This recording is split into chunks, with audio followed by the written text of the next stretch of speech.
Pues vamos a comenzar la escuela bíblica, fundamentos básicos para la vida cristiana, ¿verdad? Todos lo sabemos de memoria.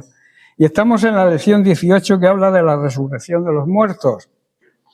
Voy a hacer un corto resumen, muy pequeño, de lo que la lección trata. Decíamos que hay tres aspectos de la resurrección que necesitamos considerar y saber. Primero, la resurrección de Jesús, que habla del pasado, ya la estudiamos. También de la resurrección espiritual del creyente en Cristo, que es el presente, cuando se nace de nuevo. Y luego está la resurrección final de todos los que están en sus tumbas, que esto habla de futuro. La resurrección espiritual del creyente en Jesucristo. O lo que es lo mismo, la resurrección de la muerte espiritual, de la condenación eterna, cuando aceptamos a Jesucristo como Señor y Salvador. Bien, hoy vamos a tratar la última consideración sobre la resurrección, que es la resurrección futura y final de todos los que están en sus tumbas. Y esto habla de una voz que despierta eternidades. En el Evangelio de Juan, capítulo 5, versículos 28 y 29, dice así Jesús: «No os maravilléis de esto, porque vendrá hora cuando todos los que están en los sepulcros oirán su voz, y los que hicieron lo bueno saldrán a resurrección de vida, mas los que hicieron lo malo a resurrección de condenación». Aquí el Señor nos confronta con una verdad muy grande y muy solemne, que es la resurrección es universal, es para todo el mundo, pero el destino no lo es. No todos irán al mismo sitio, al mismo lugar. Eso sí, todos van a oír la voz de Cristo. Nadie quedará fuera de ese llamado final. Pero la respuesta en esta vida va a determinar el resultado de nuestra eternidad. Eso lo tenemos claro, ¿verdad? Depende de lo que hagamos aquí en esta vida, tendremos un destino o tendremos el otro. Jesús no está hablando aquí de una posibilidad lejana, sino de una certeza divina y segura. La tumba no es el final, sino una puerta que se abre a la eternidad. Y lo que define lo que hay al otro lado no es el azar, no es la casualidad, sino la relación que hayamos tenido en esta tierra con Dios y cómo esa relación se ha manifestado en nuestra manera de vivir. Cuando tenemos una buena relación con Dios, nuestra vida cambia, cambiamos nuestra forma, nuestro hábito de vivir. En este pasaje vemos dos caminos y también dos destinos. Uno, resurrección de vida, que este es el fruto de una vida transformada por Dios, donde las obras van a reflejar que tenemos una fe viva y activa. Y el otro camino, el otro destino, la resurrección de condenación, que es la consecuencia de rechazar la verdad, de rechazar a Cristo y vivir de espaldas e ignorando a Dios. Por tanto, no se trata de una perfección humana, sino de la dirección que tengamos del corazón, dónde va dirigido nuestro corazón. Y no podemos ignorar esto. Hay mucha gente que no quiere hablar de este tema, quiere ignorarlo, no quiere saber, pero el hecho de no saber no implica que va a suceder. Por eso hay que hacer un alto en el camino y hacer ciertas consideraciones. Primero, que un día vamos a escuchar su voz. Todos vamos a escucharlo, aquellos que creen y los que no creen también.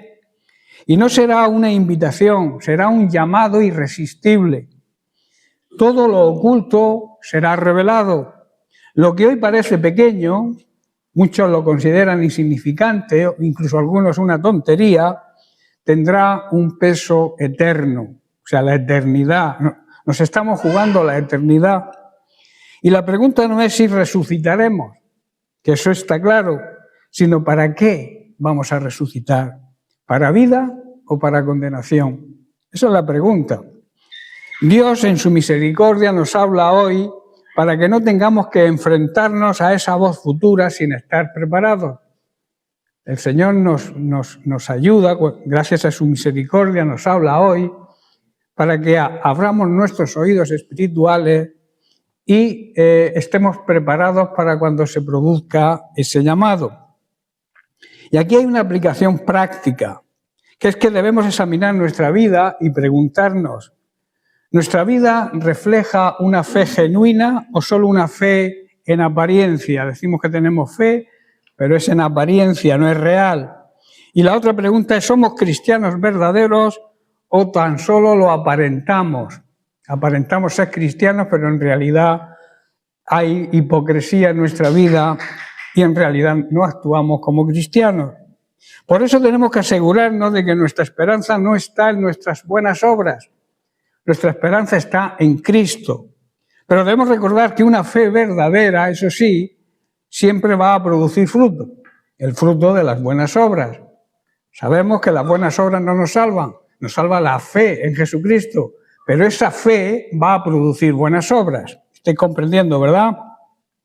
Por eso tenemos que vivir cada día con una perspectiva eterna.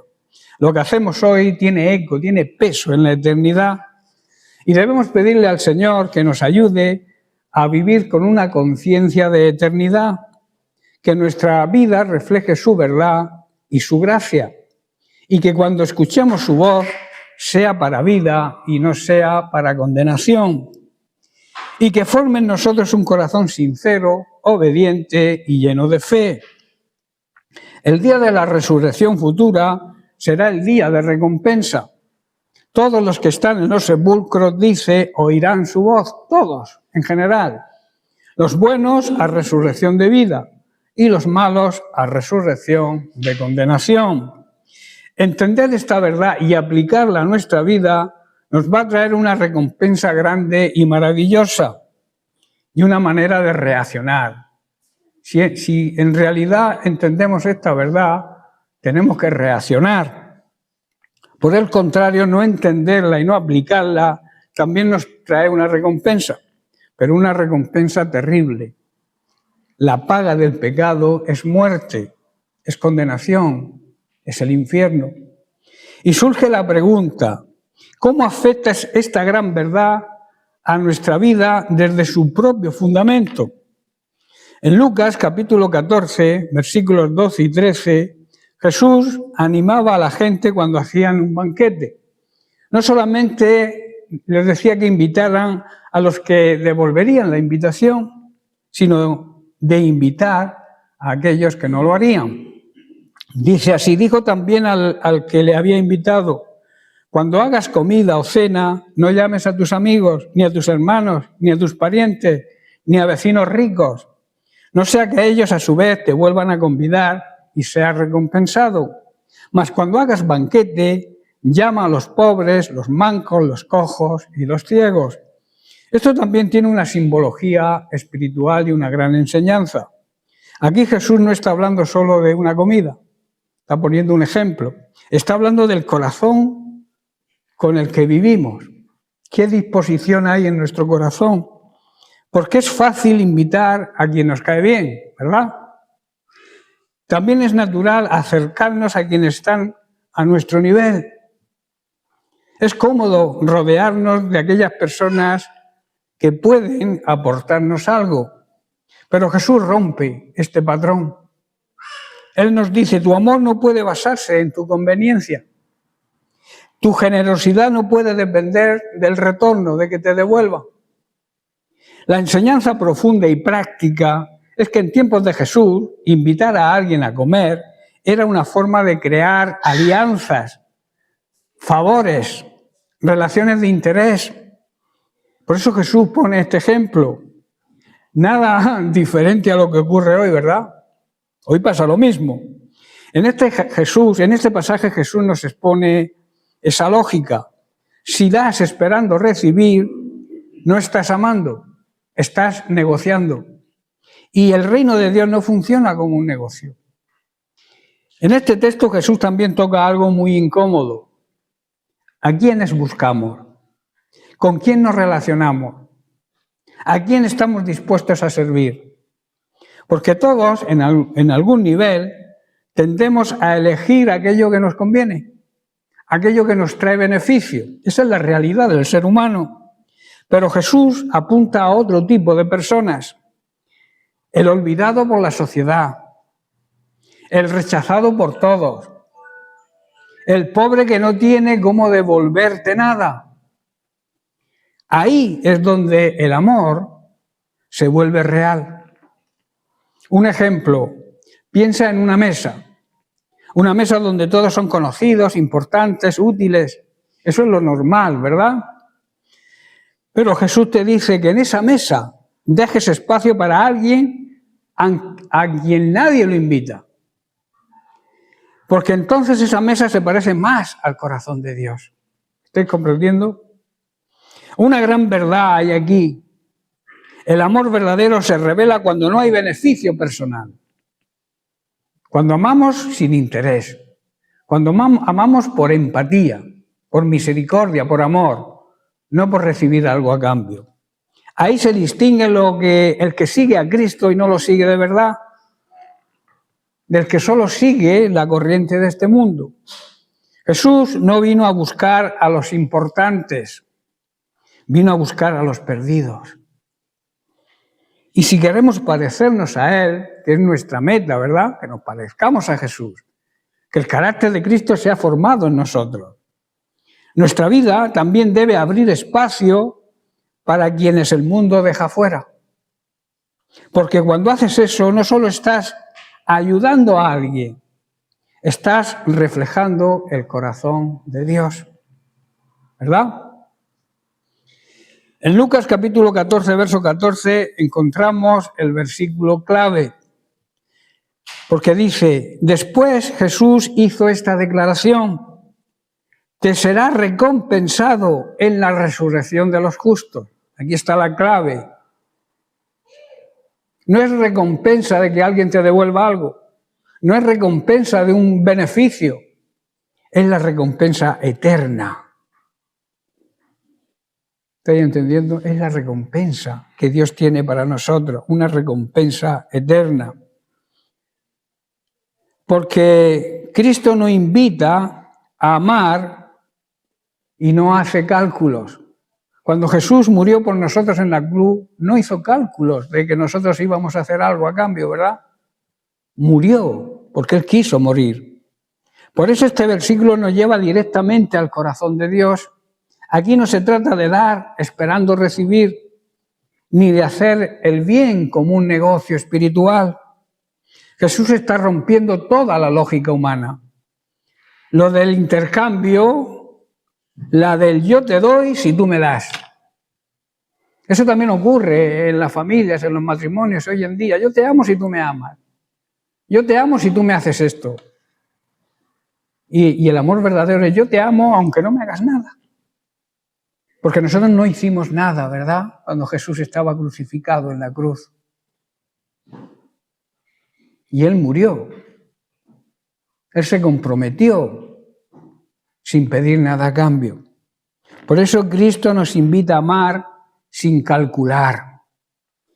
Cuando ayudes a alguien que no pueda devolverte el favor, o sea, al pobre, al necesitado, al olvidado por la sociedad, estás entrando en un terreno eterno, porque Dios sí lo ve, Dios sí registra, Dios sí recompensa, pero a su manera y a su tiempo. Y aquí está la clave. La verdadera recompensa quizá no sea inmediata, pero es una recompensa celestial. No es visible, quizás, es una recompensa, en cambio, eterna. Vivimos en una sociedad que busca reconocimiento, que busca el aplauso, que busca... Hoy en día la sociedad exige que se nos valore, pero el Señor nos llama a una vida más profunda. Servir en silencio, amar sin condiciones, dar sin esperar nada a cambio. Imagínate esto ocurre muchas veces. Haces un favor, ayudas a alguien, le das parte de tu tiempo y esta persona ni siquiera te da las gracias. O peor aún, quizás te ignore después. Eso ocurre. Ahí es donde este versículo deja de ser bonito, ¿verdad? Y empieza a ser difícil de cumplir. Porque nuestra naturaleza enseguida dice, no vuelvo a ayudar a nadie. No vale la pena. La gente no te agradece. ¿Verdad? Esa es nuestra naturaleza humana. Cuando no recibimos el aplauso o el parabién de la gente a la que ayudamos. Pero Jesús te dice lo contrario. Ahí precisamente está tu bendición y ahí está tu recompensa. Ayudar a un familiar que nunca reconoce tu esfuerzo. Dar sin que nadie lo publique ni lo aplauda. Servir en la iglesia sin que te mencionen. Estar para alguien que luego no está para ti. Eso duele, ¿verdad? Pero eso tiene un valor eterno. Porque Dios sí lo ve. Porque cuando nadie te recompensa, ¿sabéis qué ocurre? Que Dios toma el lugar de ese deudor, del que no te recompensa. Dios ocupa ese lugar y créeme, Dios no paga nunca mal. Dios paga bien y en abundancia. Por eso debemos ser honestos y saber que existe una lucha interna, ¿verdad? Hacer el bien sin recibir nada a cambio confronta nuestro ego. Que yo he hecho esto y no se me ha reconocido. Queremos sentirnos valorados. Queremos que reconozcan lo que hacemos, ¿verdad? Pero Jesús está formando algo mucho más grande en ti y en mí. Un corazón libre. Un corazón que ayuda es un corazón libre. Un amor genuino e incondicional, sin poner condiciones. Una fe que no depende de los resultados. Seremos bienaventurados y recompensados, dice la palabra. No habla de una felicidad superficial que se va rápidamente, sino una bendición profunda, una paz interior que viene cuando agradamos a Dios. Ellos no te pueden recompensar de la misma manera, esas personas a las que ayudamos y no nos reconocen. Y aquí se revela la pureza de la intención. Si haces el bien solo a quienes pueden devolverte el favor, no hay ningún mérito. Jesús nos dice, te será recompensado, ¿cuándo y dónde? En la resurrección de los justos. Dios no olvida. Puede que aquí no veas resultados, pero en la eternidad, créeme, habrá una recompensa perfecta, justa y completa. Aquí encontramos una verdad clave. No estás perdiendo cuando das sin recibir. ¿Sabes qué estás haciendo? Estás invirtiendo en la eternidad. Lo que hoy parece injusto, mañana será recompensado por Dios de una manera que no te puedes ni imaginar. Se puede hacer un ejercicio práctico. Haz algo bueno a alguien que no te lo pueda devolver. Ponlo en práctica. ¿Conoces a alguien que le puedes hacer un favor y que no te lo va a poder devolver? Si conoces, haz la prueba. Ayuda a alguien que sabes que no puede hacerlo, que no te puede devolver el favor. Ayúdalo, de corazón. No lo cuentes a nadie. No lo publiques. No esperes nada a cambio. Solo espera la recompensa eterna. Y la tendrás seguro, que es la que vale realmente. Hoy podemos vivir este pasaje así. Acércate a alguien que otros ignoran. Da sin esperar reconocimiento. Incluye en tu mesa, que significa en tus relaciones, en tus amistades, a quien normalmente queda fuera. No tiene que ser una gran acción, quizás. A veces es una conversación sencilla, una ayuda, un gesto, un abrazo. Y luego dile a Dios en lo secreto, Señor, esto lo he hecho para ti, no para mi gloria. Ahí es donde el reino de Dios se manifiesta con poder. Hay personas que viven dependiendo del reconocimiento de otros y siempre están vacíos. Pero el que vive para agradar a Dios, aunque nadie lo vea, vive lleno. Porque entiende algo poderoso. Dios no es deudor de nadie. Dios nunca se queda debiendo nada a nadie. Pregúntate hoy, ¿estoy ayudando solo a quienes me conviene? Mi generosidad depende de lo que luego pueda yo recibir. ¿Estoy dispuesto a amar sin recompensa inmediata? Dios no busca grandes obras para llenarnos de fama, sino corazones sinceros llenos de amor. Y cuando das desde esa posición, desde ese lugar, aunque nadie lo vea, el cielo entero toma nota. Queda registrado en el cielo. Por tanto, el día de tu resurrección es el día de tu recompensa. En este contexto es donde aparece el tribunal de Cristo y que deberíamos entender. En Apocalipsis capítulo 11, verso 18 leemos: y se airaron las naciones, y tu ira ha venido, y el tiempo de juzgar a los muertos, y de dar el galardón a tus siervos los profetas, a los santos, a los que temen tu nombre, a los pequeños y a los grandes, y de destruir a los que destruyen la tierra. Esto es tremendo, ¿verdad? Este versículo es un anuncio claro. Dios tiene la última palabra siempre. Las naciones pueden rebelarse contra Él, el mundo puede ir en contra de Dios, parecer que el mal avanza, pero hay un momento señalado donde todo eso se va a detener por la mano poderosa de Dios. Y en ese momento es el día del juicio de Dios. Dice que se airaron las naciones. El mundo vive en rebeldía, rechazando a Dios, ¿verdad? Luego dice, y tu ira ha venido. Dios es amor, sí, pero también es justicia. Es un Dios justo y no dará al culpable por inocente. Llega el día donde Él pondrá en orden todas las cosas.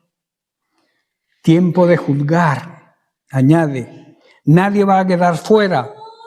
Toda vida será evaluada. Y luego añade, dar galardón. Aquí hay una esperanza.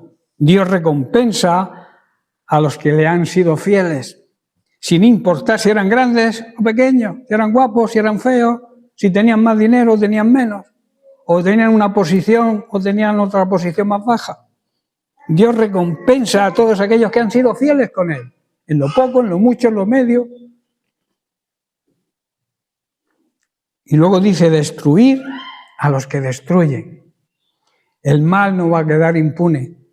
Dios hará justicia completa. Este versículo no solamente es una advertencia, también trae consuelo a los justos.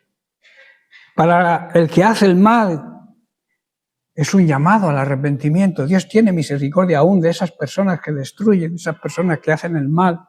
Le está dando una oportunidad de arrepentimiento.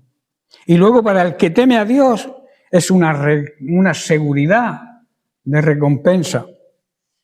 Puede que hoy veas injusticia, caos, maldad, pero no es el final de la historia.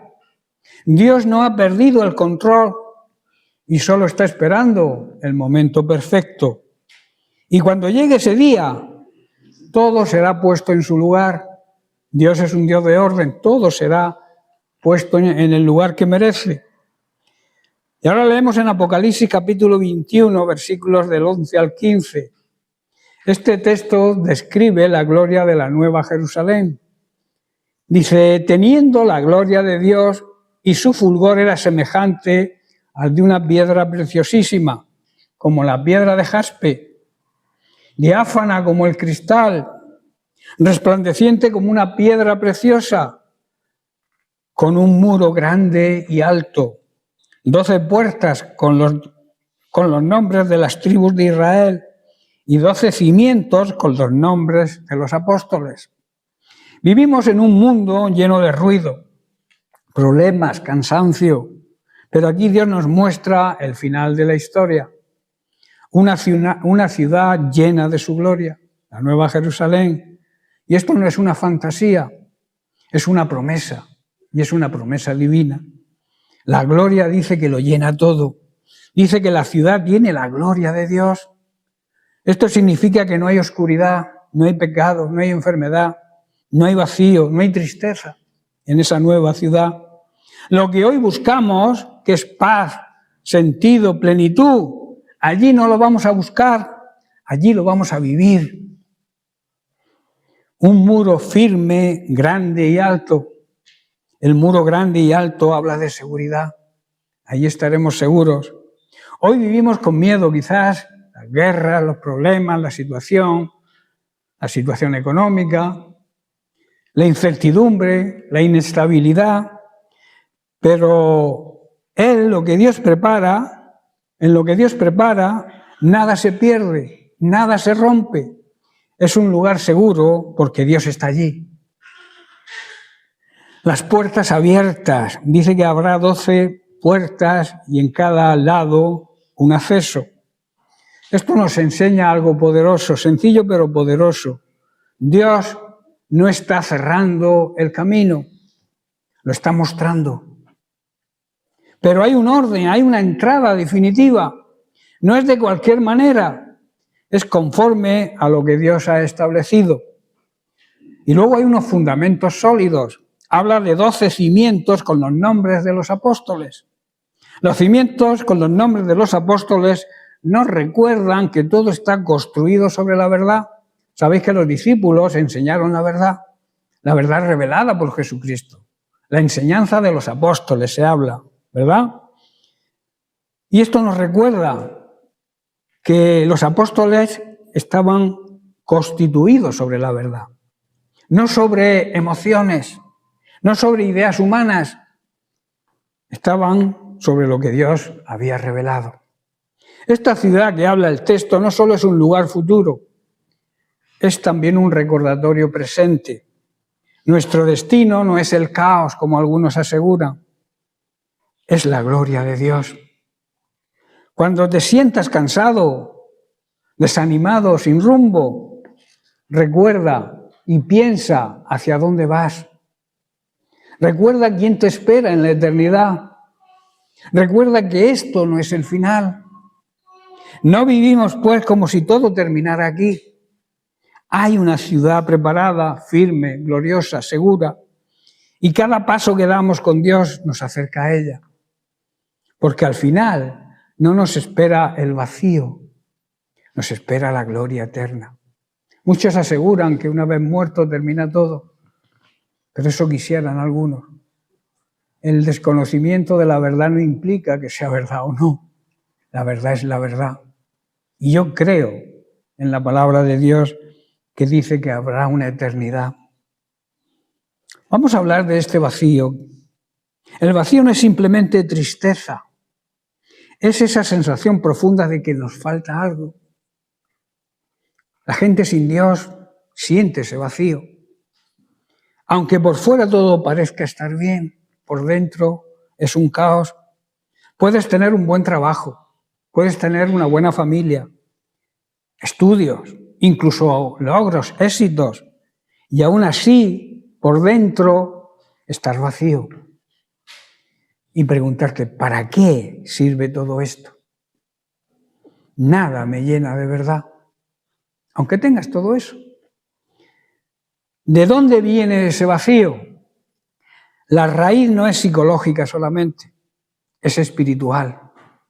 El ser humano fue creado por y para Dios. Y cuando Dios no ocupa el centro, queda un espacio que nada nos puede llenar. Por eso la gente intenta llenarlo con dinero, con relaciones, con lujos, con éxitos, con entretenimiento, pero todo esto es temporal. Calma por un momento, pero no satisface el alma. Y aquí hay una realidad que muchos quieren evitar. El mundo enseña, encuentra tu propósito dentro de ti. Pero la verdad es otra. El propósito no se inventa, se recibe de Dios y se acepta. Y cuando el ser humano vive desconectado de su Creador, aunque sonría por fuera, por dentro hay un vacío, porque falta la pieza principal del puzzle, falta Cristo en la vida. Y hay unas señales que indican ese vacío.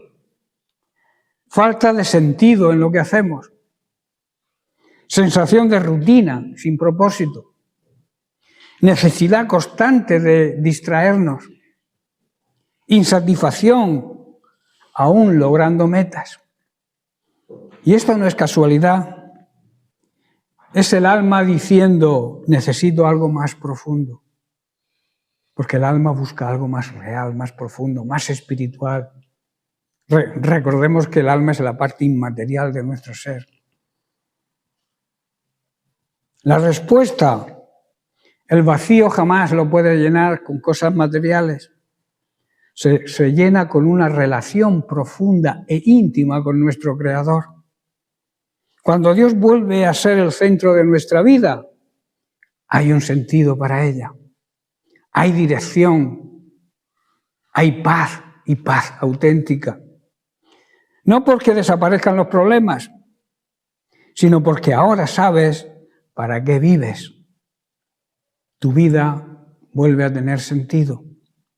El vacío no es tu enemigo, es una señal, es una advertencia. Una señal de que tu alma fue hecha para algo eterno, no para algo superficial, efímero. Si sientes ese vacío, no lo ignores ni lo tapes. Escúchalo. Porque puede ser Dios llamando tu atención a través de ese vacío. Y cuando respondas a ese llamado, vas a descubrir algo poderoso. No estabas vacío, estabas simplemente incompleto sin Dios. La siguiente consideración sobre el día de la resurrección futura. Hay unas razones para la enseñanza sobre el tribunal de Cristo. La primera es para trabajar, para servir, porque el Señor recompensa a todos según su conducta y cómo merezcan sus hechos. En Jeremías, capítulo 32, versículos 17 al 19, Jeremías ora a Dios. Dice: oh Señor Dios, he aquí que tú hiciste el cielo y la tierra con tu gran poder y con tu brazo extendido. Ni hay nada que sea difícil para ti, que haces misericordia a millares y castigas la maldad de los padres en sus hijos después de ellos. Dios grande, poderoso, Dios de los ejércitos es su nombre. Grande en consejo y magnífico en hechos, porque tus ojos están abiertos sobre todos los caminos de los hijos de los hombres, para dar a cada uno según sus caminos y según el fruto de sus obras. Dios no solo piensa bien, sino que obra perfectamente. Su consejo, su palabra es grande porque nace de una sabiduría eterna, no es humana. Y sus hechos son magníficos porque siempre cumplen un propósito justo, aunque muchas veces no lo entendamos en el momento. Nada en nuestra vida pasa desapercibido para Él. Sus ojos ven cada camino, cada decisión, con la intención que hagamos las cosas. A veces queremos respuestas rápidas, pero este versículo nos recuerda que Dios ya tiene un plan más profundo que nuestras preguntas. Él no improvisa jamás, Él guía, corrige y recompensa con justicia perfecta. Mira, Dios no es un espectador distante, obsérvalo. Él es un Padre que nos observa con propósito. Cuando el texto dice que Él da según el fruto de sus obras, nos está llamando a vivir con una responsabilidad espiritual. No se trata solo de lo que hacemos cuando otros te ven, sino de quién somos cuando nadie nos observa, porque Dios sí te ve.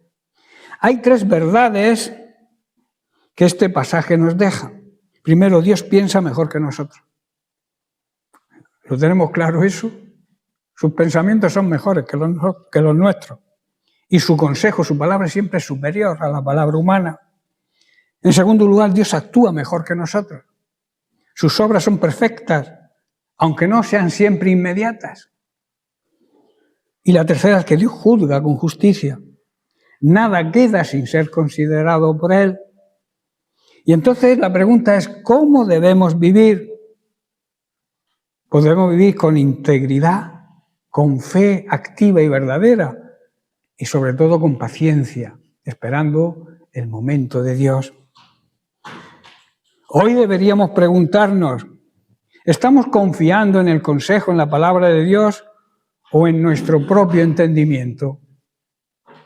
Nuestras decisiones reflejan que sabemos que Dios está mirando y nos ve. ¿Estamos sembrando lo que queremos cosechar espiritualmente? Son preguntas que deberíamos hacernos, porque Dios ve nuestro camino, pero también ve nuestro destino. Y si caminamos con Él, aunque el camino, el sendero parezca difícil, el final siempre será de bendición. Otra razón para entender el tribunal de Cristo, para trabajar en el poder del Espíritu. En Juan capítulo 6, verso 63, vemos cuando la palabra se vuelve vida. Dice así, el Espíritu es el que da vida. La carne para nada aprovecha. Las palabras que yo os he hablado son espíritu y son vida. Hay momentos en la vida en que nos sentimos cansados, ¿verdad? Vacíos o incluso desconectados de todo. Queremos aislarnos. Buscamos respuestas en lo visible, en lo inmediato, en aquello que podemos controlar. Pero Jesús nos recuerda algo profundo. La verdadera vida no viene de lo externo, sino del Espíritu. La carne, es decir, lo humano por sí solo, tiene sus limitaciones. Podemos esforzarnos, planificar, trabajar duro, pero hay un vacío que nada material puede llenar. Es ahí donde entra la voz de Cristo. Sus palabras no solamente son información, sino que transforman. No son simples enseñanzas, son vida para el alma. Cuando escuchamos y obedecemos su palabra, algo comienza a cambiar dentro de nosotros. Donde había confusión, llega la claridad. Donde había temor, nace la esperanza. Donde había sequedad, brota vida. Georg Müller, que fue un siervo de Dios que nació en Alemania a principios del siglo XIX y conocido por su gran fe, cuenta que hubo días en los que se despertaba con el corazón cargado, sin fuerzas ni ánimos para continuar la obra. Él mismo confesaba que intentó muchas veces cambiar su estado esforzándose mentalmente, pero no lo conseguía, hasta que comprendió algo clave. No debía empezar el día tratando de cambiar sus circunstancias, sino alimentando su alma con la palabra de Dios. Eso era lo importante que él entendió. Cuenta que al leer las Sagradas Escrituras con calma, como hay que hacerlo, meditando en cada frase, algo comenzaba a suceder dentro de él. No era inmediato ni emocional al principio, pero poco a poco su espíritu iba levantándose. La tristeza daba paso a la paz y la carga se transformaba en fe y en confianza. Ahí entendió profundamente lo que Jesús dijo: la carne para nada aprovecha, pero sus palabras son espíritu y son vida. No era su disciplina ni su esfuerzo humano lo que lo sostenía, era la vida que fluía de la palabra cuando se recibe con fe. Por eso debemos meditar en la palabra. Cada día lo primero que deberíamos hacer es meditar un momento, el tiempo que nos permitan el Espíritu Santo, meditar en su palabra con paz, con tranquilidad, no a la ligera, no como rutina, no corriendo, sino meditarlo profundamente, poner las circunstancias de ese día en las manos del Señor. Esta experiencia de este gran hombre nos deja una enseñanza muy práctica. No se trata solo de leer por rutina, sino de permitir que la palabra nos lea a nosotros, que penetre en lo más profundo y transforme nuestro ser interior.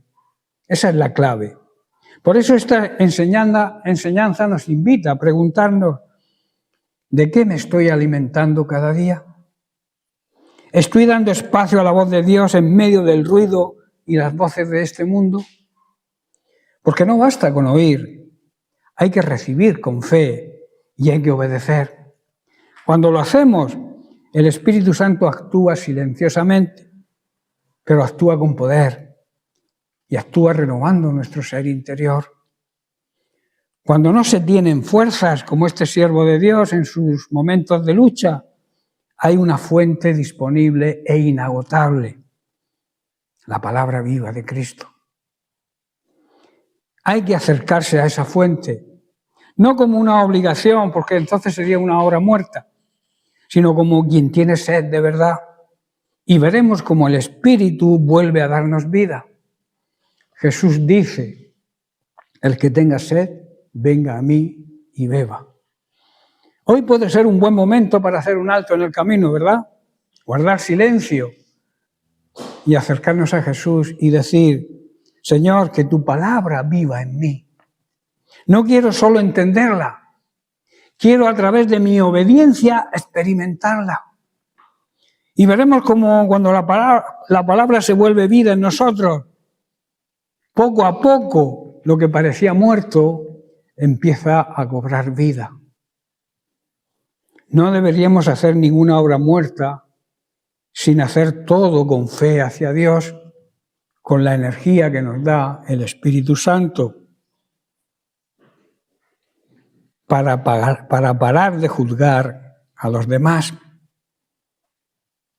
Pablo nos enseña en Romanos capítulo 14, en los versículos del 10 al 13, algo resumido de esta manera, que todos compareceremos ante el tribunal de Dios y que no debemos juzgarnos unos a otros, sino más bien evitar ser tropiezo. El apóstol Pablo aquí nos confronta con una actitud que es muy común en el ser humano, juzgar a otros creyentes por cosas secundarias. Debemos recordar que cada persona debe rendir cuentas a Dios, no a los hombres, no a los seres humanos. En lugar de señalar, el llamado es claro, dejar de juzgar y empezar a edificar. Lo importante no es tener la razón, ¿verdad?, sino no ser piedra de tropiezo para nadie. Es fácil mirar la vida de otro y encontrar fallos, eso es muy fácil, lo hacemos continuamente. Lo difícil es mirar nuestro propio corazón con la misma lupa. Dios no nos llama a ser jueces, nos llama a ser hermanos, a ser una familia. Cuando entendemos que nosotros también estaremos delante de Dios, cambia nuestra manera de tratar y de ver a los demás. Y ya no actuamos desde la crítica, sino desde la misericordia y el amor. Y aquí encontramos una gran verdad. El juicio, el juzgar divide, pero el amor edifica. Y Pablo lo amplía aún más. No solo debemos dejar de juzgar, sino asegurarnos de no ser piedra de tropiezo para nadie. Es decir, vivir de tal manera que nuestra libertad no dañe a otro. Antes de criticar, recuerda, tú también tendrás que dar cuentas. Antes de hablar, piensa, edifica lo que voy a hablar o destruye. Antes de actuar debes considerar, ¿esto ayuda o hace caer a alguien? El creyente maduro, ya estoy acabando por hoy, el creyente maduro en la fe no es el que lo sabe todo, o el que más sabe, es el que más ama y cuida más a los demás. El que camina con humildad, porque todos estamos en proceso y Dios aún no ha terminado con ninguno. Y al final todos pasaremos por el tribunal de Cristo, unos para recibir el gozo de la salvación y otros para recibir el pago del pecado, la condenación eterna. ¿Amén? Bien, pues lo dejamos aquí, seguiremos la semana que viene con otras consideraciones sobre el tribunal de Cristo. Que Dios les bendiga.